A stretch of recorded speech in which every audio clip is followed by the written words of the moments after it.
Now, Monet's lily pond littered with shopping trolleys, a dead museum guard and a whole load of rats. It doesn't sound very appealing, and it's certainly not for the squeamish. But in fact, it's what the graffiti artist Banksy hopes will attract people to his latest exhibition. Now, earlier this summer, you'll remember, he used the controversial barrier separating Israel and Palestine as a canvas facing Israeli army fire, he said. He created 9 spray paintings. So what's the point of his latest provocation? Emily Rubin is at the Notting Hill Gallery. Emily.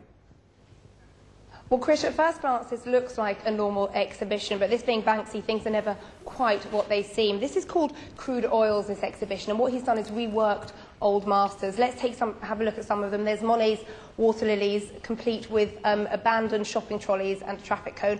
We've got Van Gogh's flowers with no flowers.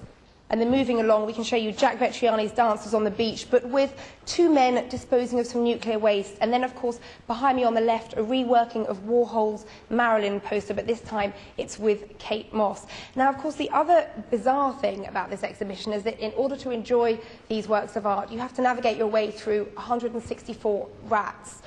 They are surrounding us as we speak. Unfortunately, they are nocturnal creatures, so most of them are sleeping, but you'll forgive me if I might be tripping over some as we're doing this. I've been assured that they are 100% safe, so it is safe for the public to walk around, but they are making me feel a bit uncomfortable. And with me is Steve Lazaridis, who represents Banksy. Now, of course, he doesn't give interviews. He keeps anonymous. But Steve, tell me, is this just a sort of cheap publicity stunt getting these rats here? What does Banksy say about it? Well, Banksy's statement on the rats is as follows.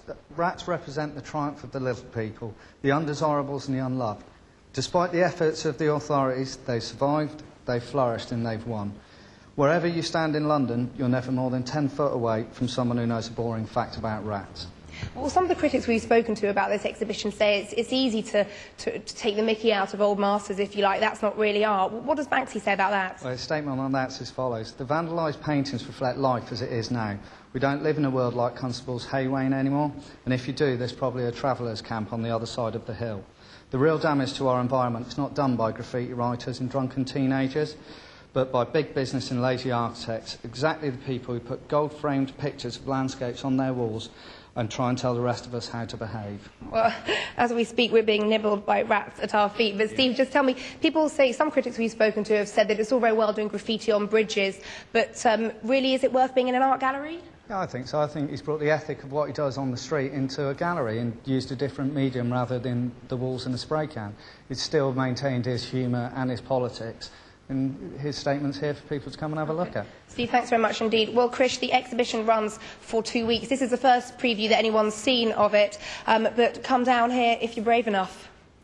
Emily Rubin in West London. It's a shame the camera didn't pan down, because I bet she's wearing waist-high waders. Before we go...